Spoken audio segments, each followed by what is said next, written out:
Hello and welcome. I'm the Restless Kaiser. And I'm Johnny B. But together we are Modeling for Advantage.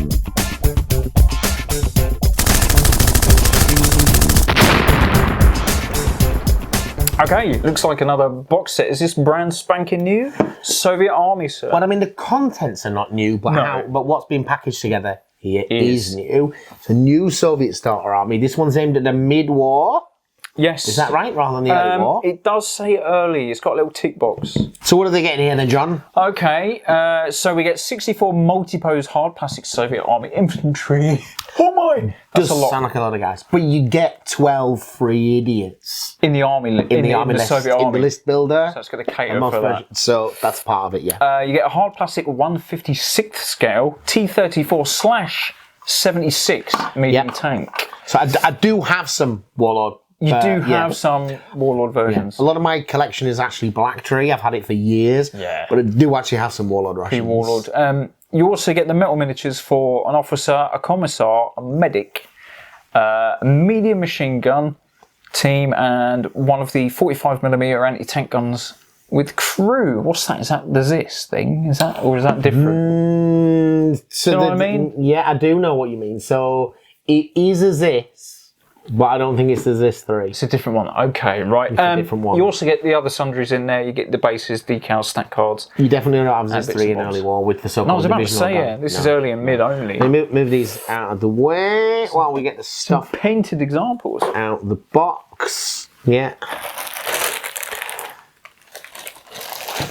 L-Tank. L-Tank.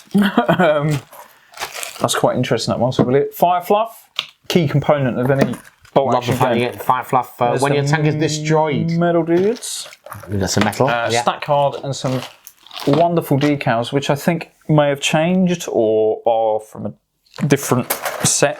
They're not the ones I've got on this ones tank. on there. Yeah. These decals could have come from anywhere. This is also a fact. I've had this tank for quite a long time. That's concerning. I'm seeing lots of separate weapons on weapon sprues. Yeah. That's scary. That's scary. Well, we'll get to that. What else do we get? And is the rest of it just a whole bunch of infantry bases? Yeah, that's it. All the important stuff's out. Lots of bases. And we got the pill bases, so we know there's prone guys here. Yep. Yeah. Old school bases, mate. Old school, not lipped bases. These are not lipped, but those ones pill are. bases The pill are, bases and are. there's two on sprue, which I think also Are they lipped? not. No, they're not. So for consistency's sake, they've put the non-lipped. That's why they've done that. Yeah. And then your weapons teams bases. Boop. And then you get a bit of paperwork, which is The destructions for your T-34. And of course you get and your your sprue Morella guy. card. And this was packed by Morella. Morella. She seems to do the bundle. big It's the stuff. smaller bits are stuff. packed by other people, and she does I'll have one of these and two of them, and a little bit of hot sauce with that or whatever. Nice. That's what she does. Nice. Right, so we're going to look at these bits in detail. Probably I'll get wildly distracted with some history talk as we go Which through is this. good, because I don't know a lot about Even though you've done Soviets. like dozens of these. Doesn't matter, I've got no no retention of information. no retention so- of information. Go on. Cool. Should we work our way through the metal? Yeah, let's get them And then we move on to the plastics. Because the metal's the metal you may or may not seen These are before. ones. So that, 3 metal packs. There are 3 metal packs. I'm going to start with the command, because every Soviet army with starts the command. with the command. So 3 metal command figures. Yes. We've got what looks like an officer here in a very stylized, is doing the pointy thing. Yes, but looking at his hat, is he maybe the commissar? He's got a peaked cap. Because you only get one commissar in here. So you get one commissar. What does it say? You get one commissar, one officer, and one Medic. medic. Okay, yeah. So he's probably the commissar. Get over there. I like my commissars with megaphones. Naturally. And they go, just check, especially let because me they're just just like a brass tube at this point in time. I mean, he's screaming. He's telling them what to do. Yeah. Yeah, commissars. Truly. Do you remember what they do in game? Most probably like shoot your own dudes and To stop you from re-roll a running rail away. test or something like that. most I think it probably. is something like that. It's been a while since we've had the I Soviets remember on. they're dirt cheap. And you can kind of only take them as inexperienced, and you can only take them in the earlier These are lists. politicians, right? These aren't. Right. So, not they even army barely dudes? Sorry. started with the review. Sorry, yeah. And we're into The this commissar. stuff. What? Right. So we call them commissars. They called them political officers. Right. So they are literally just enforcing the will of the regime, Right. as it were. What you had So you probably heard, if you know anything about World War II on the Eastern Front, you probably know that it didn't go well for the Russians in 1941. No. In fact, it went disastrously wrong. There was a big part of the problem. The problem was multifaceted, but it was command paralysis. Oh, really? You had a system. Stalin had just killed a load of people for being officers. It's a bit harsh. Who looked like they might be powerful or have their own ideas. Oh. So you didn't want to look powerful or have your own ideas. You want to keep quiet. Right. Yeah. I'm seeing a problem. You're seeing a problem here when you fight an actual war that requires you initiative. Need people, yeah, to do that. So kind of everybody in the Soviet army is acting a rank or two above what they're actually trained and capable to do, because you've had this like annihilation of the upper echelons of command. Now this now, to be fair, I'm not justifying what happened here. Yeah. But you do have similar things happening in everybody else's army. They didn't get shot. They just got sacked for being crap. Okay. But everybody goes to war with a whole bunch of generals who turn out to be crap. All right. And you only really learn that in action. Yeah, it's a bit different. But this problem is particularly pronounced in the Soviet list. I've seen some quite persuasive papers have been put forward on there. What Stalin did in 1936, purging the army, isn't really that different from what the Americans did in their exercises in the 30s, where Marshall, I think it was, purged about half the American generals. He didn't shoot them or send them to the gulag. That we know of. But he did sack them because they turned out to be rubbish on field maneuvers. Yeah. Okay. But the Americans could kind of look at the war happening and were a bit better able to prepare for it. Still. British, we got through loads of commanders as well. With the guys who went to France, most of them didn't have a job after France. Well, that's because of the way it went, right? Because of the way things straight back. Now, I think we'll just put it to one side. So, you've had Stalin has purged the officers, which means there's gaps, which means people are working. But you have colonels turning up to a posting and discovering that they're commanding a brigade or a division. In action, they're like, what? And you're like, yeah, you're about one of 3 officers left in this division. Yeah, you've got this. You've got this, yeah. Where are the troops? Oh, they're mostly dead. Do you want to tell Stalin or shall I? But to make things worse, they have the political officers. And what this guy is, in 1941, into 42 and a little bit beyond in some cases, is officers, the commanders are not allowed to make decisions without the consent of the political officer. You what? So if you're the officer and I'm the political officer and you want to do something, I have to agree. This is to make sure that officers are not overstepping their mark. That's one of the reasons, in the mind of Stalin. Yeah. Okay. Right. What sort of degree are we talking? Like, I need to go to the toilet. Is that okay? Does that have to be okay by you? Well, you might want to worry about doing that. It's like, have you got a bladder problem? Are you fit for command? Oh, right. Oh, jeez. How many you get on the phone to the division about your bladder problem? Right, so you don't even... Right. This is grim. And these guys have 0 military training. So, Mr. Commissar, I need to charge that But what they position do there. have is they're political people, so they have a thirst for power and responsibility. So they're quite big. A lot of them turn out to be quite good at exercising their power over the people they have to share command with. Okay. Or have to share their command with them. Yeah. But they don't really know what they're doing, but they enjoy exercising power. I don't know how this is beneficial to anyone in... It is not a good idea. It had kind of worked in the Russian Civil War, but they lost... What happens during the course of 42, Stalingrad and so forth, is the political officers start to move into the more organic, natural role that they'd had as platoon-level propagandists and company-level propagandists. Keep morale. Keeping morale up. Now, you don't keep morale up in Russia in 1942 by telling people to be cheerful and walking around and make sure everybody's got a cup of cocoa and is warm.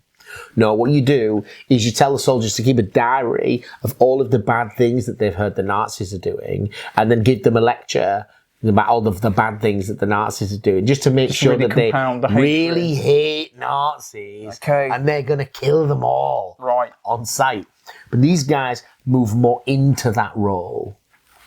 But at the beginning, had interference right up to like front commanders have got a parallel political officer essentially who can say, no, you're not moving those divisions there. I don't think that's a good idea. And on what basis are you saying that? So, like, in With your today's zero military world, training. you're telling me that basically it's a manager.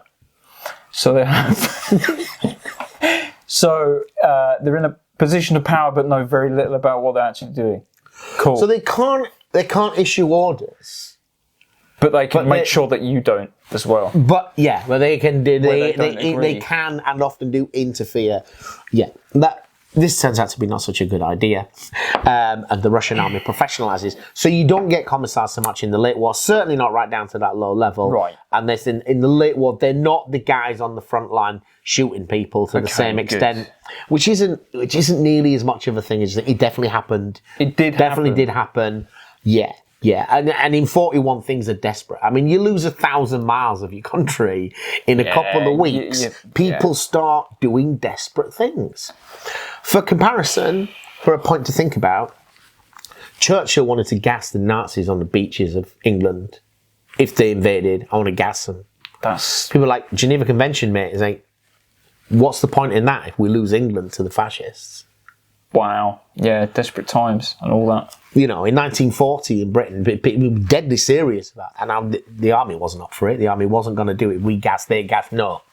Escalation. Escalation, that's not an escalation. But in Churchill's. So that point being, it's kind of more difficult, I think, for us to look back and feel the desperation. And Hitler's been really clear. They're not going into Russia to gain land and territory. They're going to Russia to gain land and territory and enslave and murder the indigenous populace. Yeah, that's pretty grim. That they're not come to take over, they've come to kill you because they want to give the food that you would grow to somebody else. Or if you're lucky, enslave you. And they enslave millions. So, yeah, political officers. The Nazis give them a lot of material to work with, and as they move into that role, it becomes much more successful. Figure number 1 in the box. One of 80 plus. This is the officer that is underneath him. Yeah, he's a little bit more heroic. Cool. He's running forward by the looks of it. Yeah. Or just sheerly running away from Mr. Running away from the political officer, Political officer, which is cool. And he's got the pilotka, is it called that? Is that what it's called? You see, it's called something like that. Right, yeah. I wouldn't want to claim that's Russian, what it's called. Because if you're Russian, you've got to know I got it wrong. And this is the medic, and she's... And the medic is a lady. It's a lady, and she's running under fire by the looks of it, because she's crouched to go and tend to some wounds. Millions of Russian women served in uniform. Yes. Although hundreds of thousands of Western women, and maybe even as many as 1 million women, wore uniform in Britain. That's the difference. But they didn't carry rifles and stuff, Yeah. and they certainly didn't have combat nurses. No. In the same way the Russians have women's legions, like actual riflemen. They have a lot of women snipers. They have women tank crew. They have women pilots. They usually have second-rate equipment. But the Russian, another one of the myths, figure number 3. The myths, one of the Germans talk constantly in their diary about this kind of endless hordes of Russians just keep coming. It's actually the Soviet Union was having a real manpower problem. Because as much as it had big manpower reserves, it lost a lot of its country. And it needed to mobilise millions. And you can't do that without... You can't do that when those millions are occupied. Yeah. Yeah? And it's only people within certain age categories. Actually, the German forces mostly outnumbered the Russians in the point that they were winning. Because there were several million Germans and there was 500,000 Romanians and 500,000, you know. Fair few boots on the ground. Yeah, Germany takes 1 million casualties in 1941. You're thinking, Barbarossa, 1,000 miles of Russia, amazing. He said, did cost you 1 million men, though? I mean, that's a lot of men to lose, isn't it? I think so, for an initial thrust. It's like, first year's campaign, 1 million men. Which is why in 42, that shortfall in manpower in the Stalingrad campaign, that's why there's so many Hungarians, Italians, Romanians. Just plug that gap. Because there's 1 million man shortage in the army we went to war with.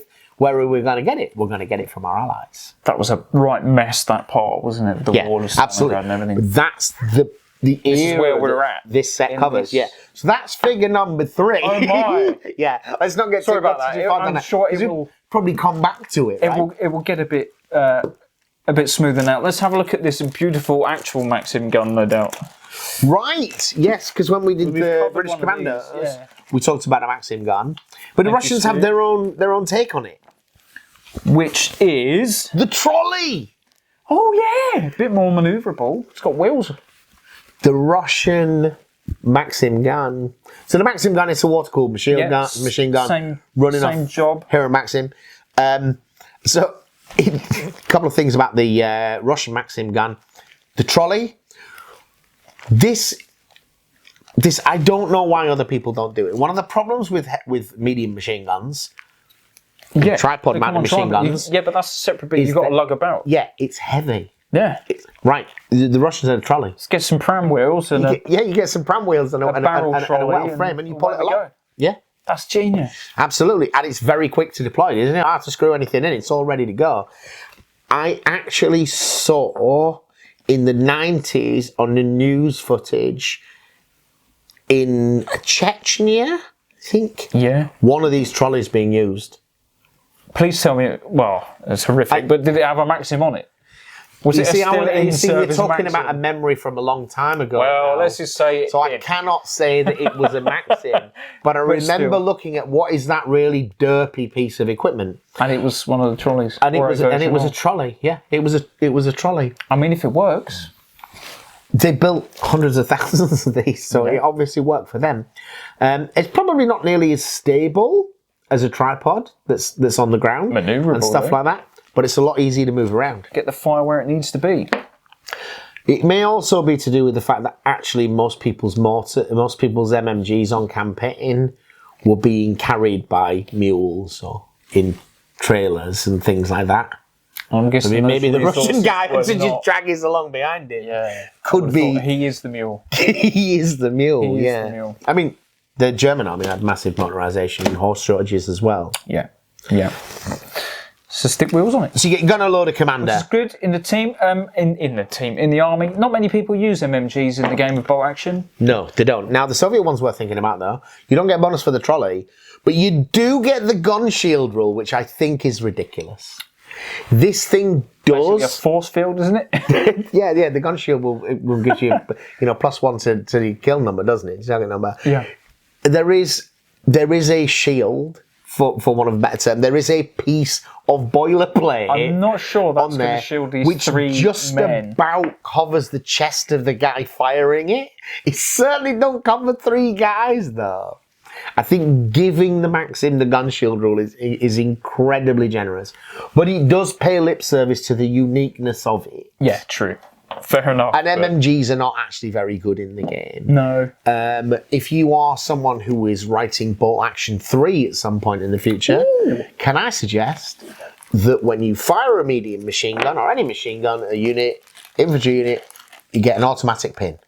Just for firing it. Just firing at that target, doesn't matter what dice roll, I get an automatic pin. Because of the racket. That would transform the usefulness overnight. And then an extra one, if you do hit, for suppression. Well, that I'm open to discussion on. But guaranteeing a pin, I think, would make them useful. For others, like targets that you got to hit on 7s. Get a pin on, boom. Yeah. Just as a declaration.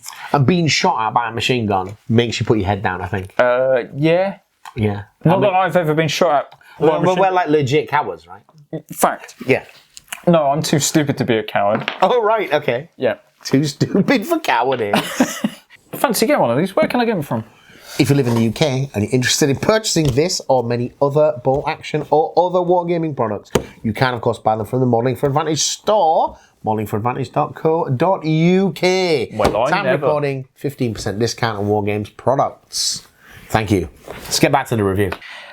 This is that 45mm doofer, what's it? 45mm anti-tank gun. So this is where the detail of my knowledge is going to start to break down. That's fair. All right. So the Soviets go to war with a few different gun calibers. They have a 45mm anti-tank gun. I think it's 45mm. They have a 7.62 howitzer.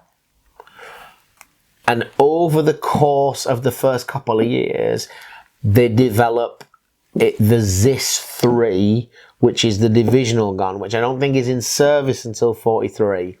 And that's kind of fulfills both roles. Okay, multi-purpose. Yeah. But this is before that. This is. So this is a dedicated anti-tank gun. It is. It is It's also quite small. Yep. Yeah, it is small. It's designed to be manhandled at a fairly low level. Yeah, yeah. This is the kind of anti-tank gun there'll be maybe a dozen of in a division, you know, in an infantry division, maybe more. It's got pneumatic tyres. It's not arcane as a piece of equipment. It's actually got air-filled tyres. It's not just got spokes and a metal rim like some of the German ones have. The Germans did a serious rubber shortages. Although every model you're ever going to see, you're going to see anti-tank guns and stuff with pneumatic tyres. But in real life, they didn't. In the infantry division, they're horse-drawn, they're wooden wheels with metal rims. I mean, if you've got a shortage... Only in the motorised formations. That's where they diverted all rubber. Yeah, absolutely. Whereas Russia has less of a problem accessing rubber because, you know, it has access to the Far East. And I think there's some indigenous. Yeah. So this is interesting model-wise. Now, artillery for me in metal... Yeah. There are certain problems that come with that, like how getting the barrel straight. Getting the barrel straight. That's a key one. Step one, when you take out the bag, if you want to build this, get your barrel straight. Don't try and do that later, as best you can, because they're inevitably in the soft metal. They're gonna bend a little bit. Yeah. They are gonna bend a little bit, and once it's got two bends in it, you're doomed. Yeah, you can't straighten it. You can't straighten it anymore. Yeah, you only got two bends. But you can shoot round corners. Yeah. These little support doofers, whatever they're called, that go on the legs, the carriage, the legs, the little supports, they look quite spindly as well. Yeah. That is a very small base to mount the gun. So you're going to have to plug, but the legs, you see, they're pinned. So they kind of articulate into these wells.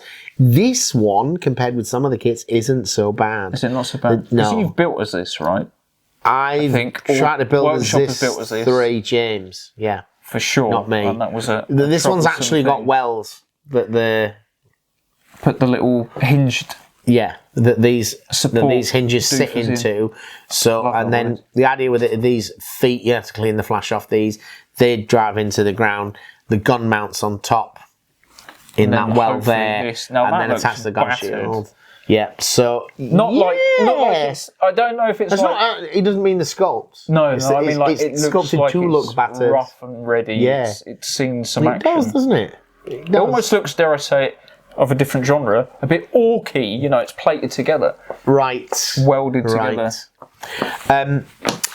If you've not built a Warlord cannon in metal before, get a lot of super glue. As soon as you can, get it glued to a base so that as you're building it, to give it some structure.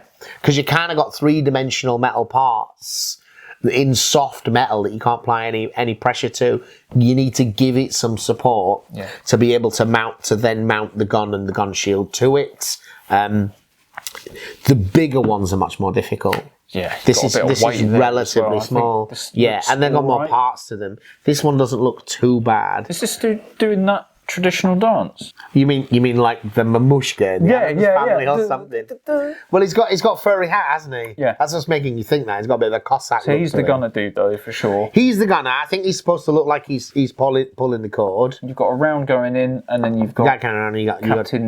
You got a guy again with the Pilotka hat and a pair of binoculars, which you could use him as a spotter and just kit bash a crewman from the plastic frame. Anybody would set up with binoculars and so forth. So already you're seeing in these, you're getting a mix of the uniform types as well. Most of these guys are in the kind of tunic type. Several of them have got their greatcoats wrapped around them. Whereas some of these are in these like padded jackets. Yeah, there've been some experiments done in just how effective these are. I mean, anyone that's got like a quilted jacket, this is quilted, not padded, that's what it is. Sorry, yeah. Anyone that owns a quilted jacket will test to how warm they are. But they did test to these in Stalingrad when it kind of starts freezing in January. I think it's January. They put like some dummies, the mannequins, one of them wrapped in this stuff, this quilted jacket, and one of them in a German greatcoat and scarf, and then put like a thermometer on the chest. The woolen greatcoat is rubbish. When you're at like into those big minuses, It's near enough like this being stuff naked. was effective, which isn't surprising. These people live here; they know what works and what doesn't. Yeah. But it doesn't look as warm as a full-on wool greatcoat. No, because it's like whoosh. I'm but walking around in a blanket. It's really effective. Now, what I don't like to see is these outfits in summer. Because you must be swelteringly hot. I mean, I think again because it's a quilted weave, I think it can breathe a bit. But I still think you'd wear your cotton tunic instead, right? Well, Get older one. That's that got to does still pose be a problem regards to modelling, though, isn't it? Because you can't just take its jacket off because it's metal. No, exactly.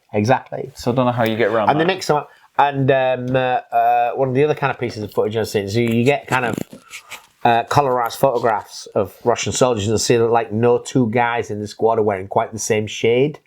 Well, because they're made in hundreds of different factories Yeah. with all kinds of different dyes, and it's supposed to look a bit brownish. All right, okay, this looks a bit brownish. There's 100 like that, you know. It'll do. This looks a bit beige. That'll do. Yeah, this is a green that we're painting the helmet with. What green is that? This green here that we have. this one. Exactly. So that mixture uniform does give that, but I think that's more of a late war feel. Early war stuff. They're going to the depots and they're marching out to the killing fields. So everything's brand new in most fresh. cases. Yeah, the Russians have a military district system, so everybody's eligible to be conscripted. Harsh. And it's done regionally, but obviously as the Germans are advancing, they're raising these districts a lot earlier than they would plan to, when they don't necessarily have equipment for them and organisation in place. It's like an emergency plan. So I think you'd see less uniform variety. Yeah. But that's just a perception thing. We weren't there, were we? We weren't there, but there are, and that's also to taste. But it is significant. Is that the last of the metal? That's all the metals, yeah. As we move on to the plastic frame. Yes. So do you want to talk about the infantry? Okay, yeah, let's get into these infantry. Let's talk about the infantry. So, you already mentioned it as we opened the box. Yeah, I did spy this and I don't know how to feel about it. I've not seen this in a while. So you get the weapons separately. The separate weapons sprue. Now, for the keen modeller, this is good. There's one for you. I'm going to have a look. For the keen It does modeller, open up a lot more options. and pretty much all of the options are on here. And compared to the more modern kits, the options are more generous. You have got a scoped rifle on here. Yeah. You've got the PTRD, so you've got the LMG, several types of SMG. You've got the anti-tank rifle, bayoneted rifles, PPSH down there. Yeah, so even more than one type of rifle. Anti-tank grenade. So there's loads of variety. There's a lot of options there. There's a lot of options here, which you don't get on the newer sprues. No, because it's all condensed. Because it's all condensed onto the main sprue. Fact. So the main sprue. Here we go. Yeah. This has got a date on it. I love seeing the dates. 2012. Okay. 2012. There you go. 1, 2, 3, 4, 5, 6, 7, 8 guys to a sprue. Yes. A lot of guys on the sprue. Normally do 6s now. Strong points. A lot of heads. They are quite similar. The heads. There is more than one type of helmet, I think. There's one a very slightly different different pattern, one or two. Yeah. But you haven't got like loads of furry hat men or something like that. You've basically got helmeted and then some kind of character options. But there is a slight variation in head. The problem is with this kit from the weapons, it's the arms.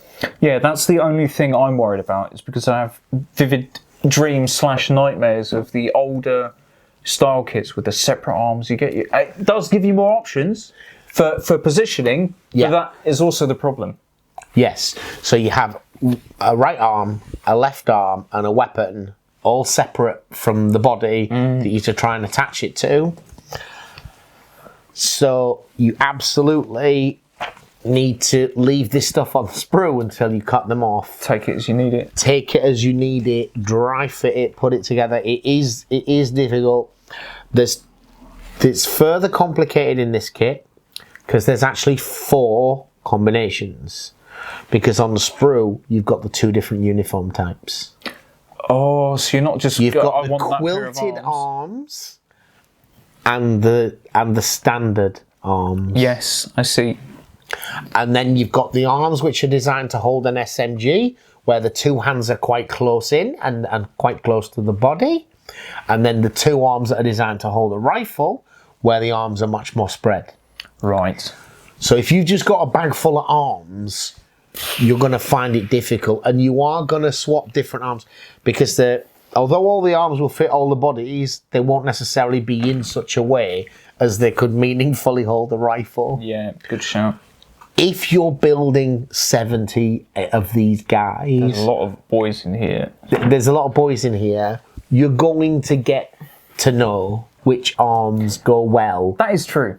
It gets easier. Yeah, the more you go. But your first 3 or 4 models... You could be screaming. Because I have built these, you're going to find it... You might find it difficult. You might want to take the opportunity... There are some open hands where you can have them, like I was just holding a guy that's just carrying a rifle. Oh, him. Yeah? Yeah. Guy just carrying a rifle. That makes life a lot easier. Makes your life a lot easier. Because on here what you've got is I think it's 6 guys in the summer uniform, 5 guys in the summer uniform, and 3 guys in the padded uniform. Sorry. Yeah. Yeah, In the quilted, which, as I say, use those different arms. They make a winter version of this sprue, and it has the guys in the quilted, and then different guys and then here heavier, in greatcoats, quilted and greatcoat, and more furry hats. One and more furry hats and so forth. So you do get a lot of options with it. But it is a much more difficult modelling proposition. You know, the more modern kits. I mean, I don't know when they're going to redo this. They've redone some of the kits and working on the British. It's only 2012. It's not that long ago. Yeah, I think these are like one of those. They're a better kit than the other ones. Their arms are much bigger and less fiddly. Yes. Than the really old iterations of these separate arms, but they're newer. The newer kits, they just don't have so it's like that weird middle ground. I don't think they do a kit. Absolutely. They could do with that progression forward with the arms with the weapons attached. And I wish they didn't mix these 2 uniforms on the sprue. Yeah, I prefer.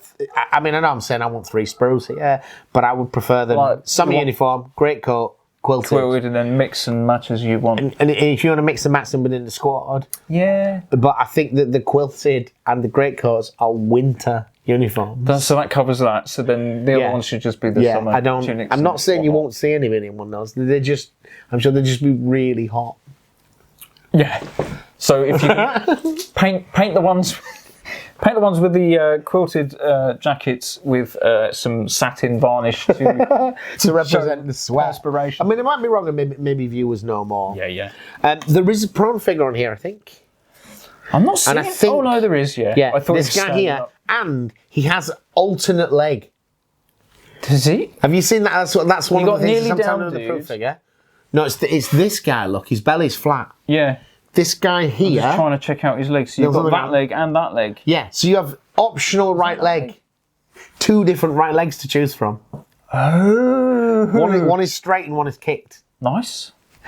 Bonus. It's a small detail, but it just adds a little bit of variation. Changes between your LMG and your sniper, you know. Yeah, your potential front figures, you've got LMG, sniper. If you're playing early and mid-war, I know in some of the Russian lists, they can take 3 times as many anti-tank rifles in the one slot as anybody else. And anti-tank rifles are like 15 points for an inexperienced one. Because they're garbage, by the way. They're one shot at something like +1 pen. They're pretty... Yeah. I couldn't even tell you because I've never used one. That's how good they are. That's how good they are. But you do get enough here to be able to equip a Yeah, you squad can equip or a 2. fair few of them. So that's a good use for your prone figures. Yes. Is what I'm saying, it's going to PTRD. One other thing that I did spy, was it on here or on here? The Soviet method of transporting personal equipment. You mean the equates to a sack? A sack. Yeah, absolutely. I love that. A sack. So there are packs, and there might be 1 or 2 on here there are some packs. Look, Oh yeah. these. But I think if we were to look at the key, they're for specific pieces of equipment. They're kind of backpacky things. Let's just see that there. So we are looking at item number 43. 44, 45. Gas mask cases, yeah. So that's what those packs are. 44 is the bread bag. Nice. Also, there's a bread bag. And 45 is grenade pouches, yeah. So they're not actually backpacks. They're gas mask cases. Yep. So they must be. So they must. They might be the box type ones, you know, with a filter on the body. Because there's a pretty big bag. That's a big old bag. That's a big old bag. I've not seen that one in use. You know, you may know more than I do. So as a thing, I mean, it's got variation. It does tell you in the keys that like the ammunition pouches and so forth. It makes different one for the DP. It shows you which one's which, so you can model your gunner and loader. Then, I suppose as a wargaming kit, it's a bit too involved for me. Oh yeah. I didn't enjoy building these because it was more difficult. Yeah, that's the kind the of only wargaming negativity kits. that's coming out of it. It's our preferences more than anything else. Yes, absolutely. You know, I think the used finished to model having is the weapons. nice, and there's a lot of variety. Yeah, it's just with the Russian army, I've got to build a lot of these guys. Yeah, and you want them to be. And I'd like them to be like more in the modern style, more weapon and arm molded together. That's the only But point. there's nothing wrong with the sculpts. No. And yeah, they're kind of like you mentioned in so rather than backpacks, which these are gas mask kits, most of the Russians they just have a sack. I mean, why beat around the bush? Just Yeah. So what were you looking at? sorry, no, I just wanted what to does have it a say on the look key? what Is it a sack? official name is a Veshmashok backpack. That's right. It's just a sack bag. with a string sack. around it. Yeah, literally. And one of them is modelled with like a cooking pot poking through it. Yes, it is. Yeah, You know, can kind of see you see the saucepan. shape of the No, saucepan it's or not. whatever. It's not a bad kit. It's just. It's not a bad preferences. kit. It's That's just all it it's just more complicated. If you only ever build them more modern kits, and you can Yes, find a little bit yeah, more yeah. involved. It's- But you have got a lot more options. True. Which is good. And having some models with those more options is going to help you get your sniper, your anti-tank rifle, which you don't get in those other new kits because they don't have that. No, as we were saying, it's a much more condensed. You get less equipment because it's Yeah. all in the arms Less options. already. And they've got 8 models on the sprue. Bonus. Flat bases. Flat bases. That's old school. Warlord do lipped bases. Warlord do lip. It's one of the Which is great handy. things about Yeah. Warlord is to do lipped bases. I was happy with flat bases for years, but now I've had lipped bases in my life. And your world has been changed. my world has Again, been. preferences. I've seen the light. You know, it's like the first time you had garlic bread in the 80s, mate. You're not going back from that. You've seen the way of. It's better. It's better. It It's holds just the better. material. Better. It keeps everything nice and neat around the edges there, so you're not having to worry about your basing it's material just spilling more over. modern. And it is more More modern. fashionable. You know, it's the rigor. It's how it is. Sold separately if you want to convert all of these bases Absolutely. into lipped bases. Now there's one more thing in here. Last look. bit. I built one of these ages ago, and I'm hoping it's the same kit because I built it ages and ages ago. But it is Yep. a Warlord tank. It should be. Well, let's have a look. T34 76. T34 76. Have you built one of these JBs? I've not the Sovietsky one, no. Not the when I Soviet- say that, as in, no, I have not built a T34. You've not built a Warlord T34. So I think this is one of their own rather than a repurposed artillery kit. Because this is a wargaming kit. This is not a model This- kit. yeah. This is in a very small number of parts. Immediately, yeah, I'm chuffed with that. Yeah. The track pieces are 2 parts clipped together around Yeah. the wheels. They're even keyed down the beautiful. middle. Yep. So that they've Put got them in the running teeth bits. that connects to the road wheels here. These teeth here are going to slot in there. I think even my basic modelling skill, managed to glue it together without. right way I mean, you can round. see the gap when you look at it, when you look for it, But not excessive. but it just looks like a track. You know, painted up. There is a connection point. I know it's there, so I can see it. No, they did get really good with their connection points on the tracks. This isn't quite how I expected it, but yeah, looking at the physical end result, looks good to me. So you go. Low parts count. Turrets, 3 turrets. Why have we got 3 Three turrets, because there's a million versions of T34, that's why. It's certainly an interesting design tank. It looks very basic. Yes. I suppose that was the whole point. Cheap.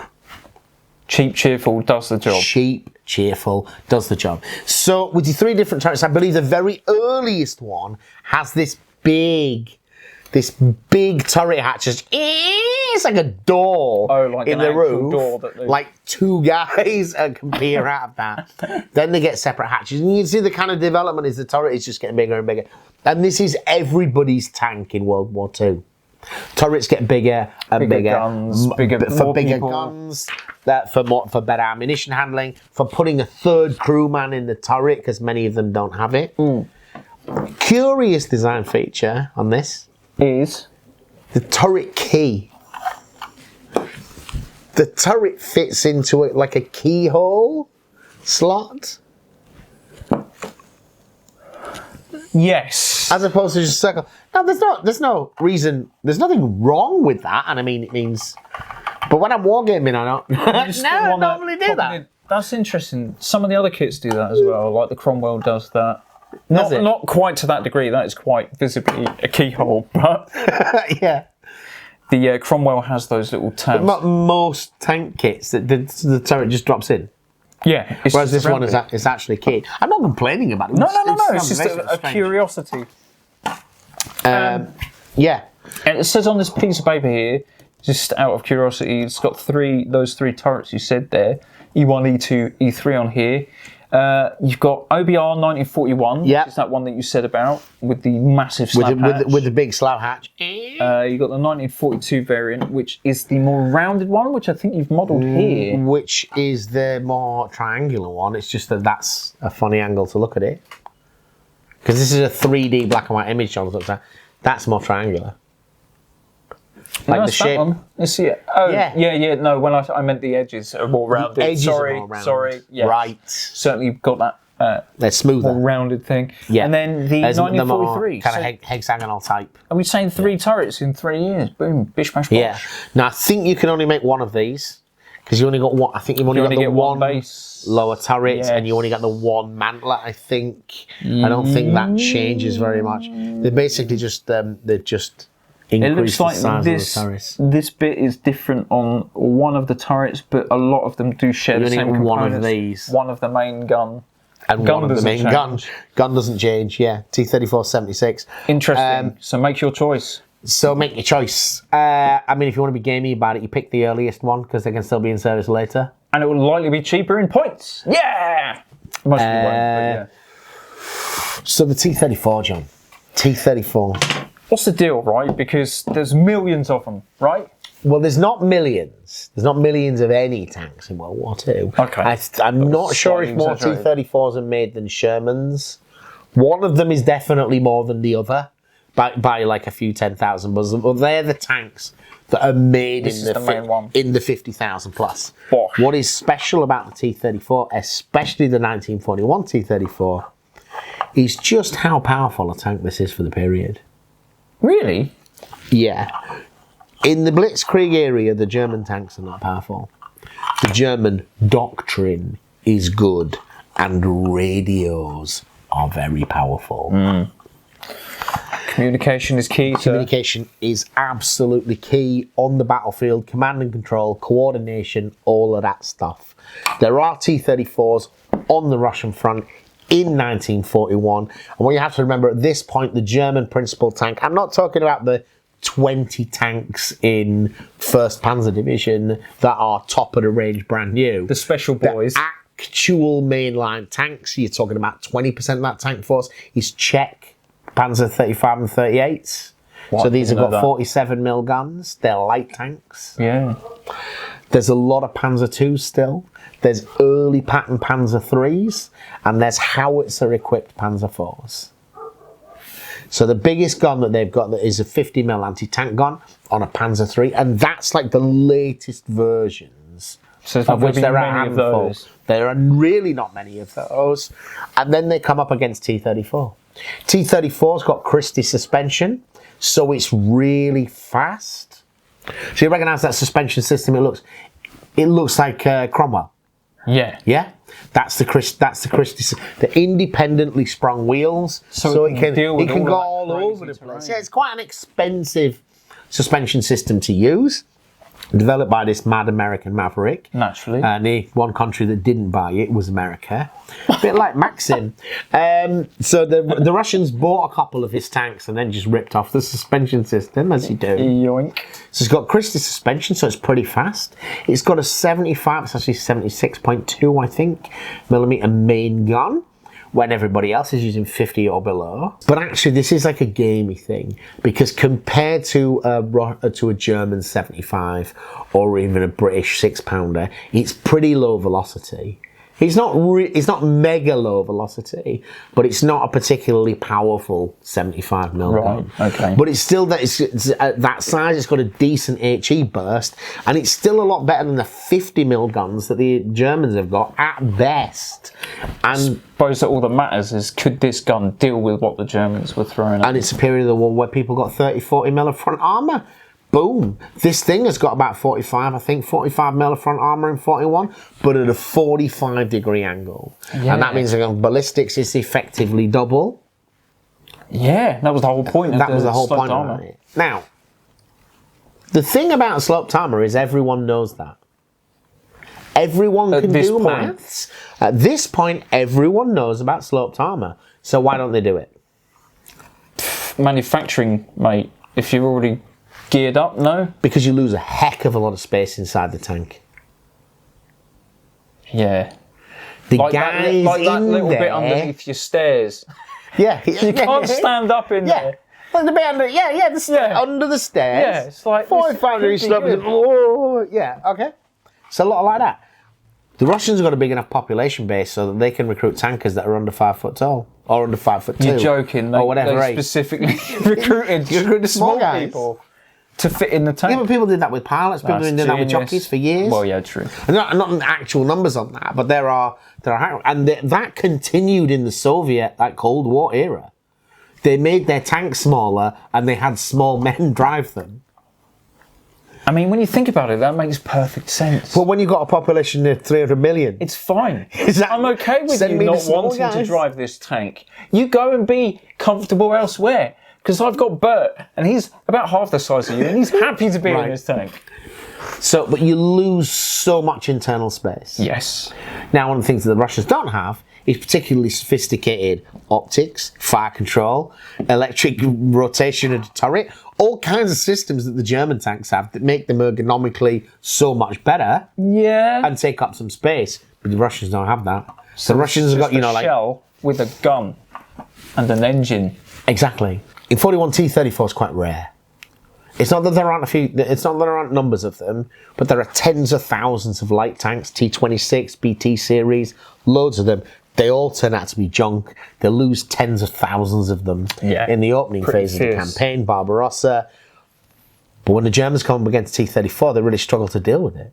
They struggle to deal with KV as well and some of the other bigger tanks, but they can't deal with this. And this is like the new tank design to be taken forwards. So you very much get, by the end of 41, saying, why are we making anything other than this? It's powerful enough to deal with the opposition's It's better than what armour, the other guys got. It's and fast, struggling. reliable, good armour, cheap because we're making tens of thousands of them. And by 43, they're just not updating them. And the T-34-85 is like, this is good enough. We're done now. Now, that they do develop a T-44, but they never use it in particular numbers. You know, they do up-gun it as you start to see Panther and things like that when this has not got the firepower. That's the only major change. The only changes that Stalin will allow, in fact, is if it means you can build it quicker, or if you can build it cheaper. If it doesn't do either of those things, I don't want to hear about it. Oh, wow. So that's things like KV disappear. KV's got a 76mm gun. This has got a 76mm gun. KV costs 5-6 times this amount because it's got a lot more armour. Gamers want a KV.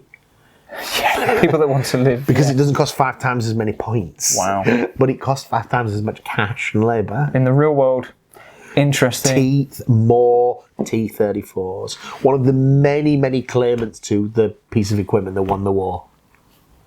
T-34. Boom. T-34. Early pattern one. No option to build the 85 with this. Which is why it's a mid-war list. I think it's a decent force. I mean, you've got a lot of guys. Yeah, if you're starting a Soviet army, you've got all the elements you might require. Was there a mortar? There was no mortar. There was a mortar. No. There was no mortar. There was no mortar. I retract that statement. It's a terrible box. There's no terrible mortar. force. Have we failed to open a baggie? You don't get a mortar. No, that's Check a the box completely covers. empty You box. get a mortar and everything. No, you don't. You get a machine gun and a 45mm anti-tank gun. Mate, without a mortar, this is an incomplete army. That's useless force. Don't buy it. No, I'm joking.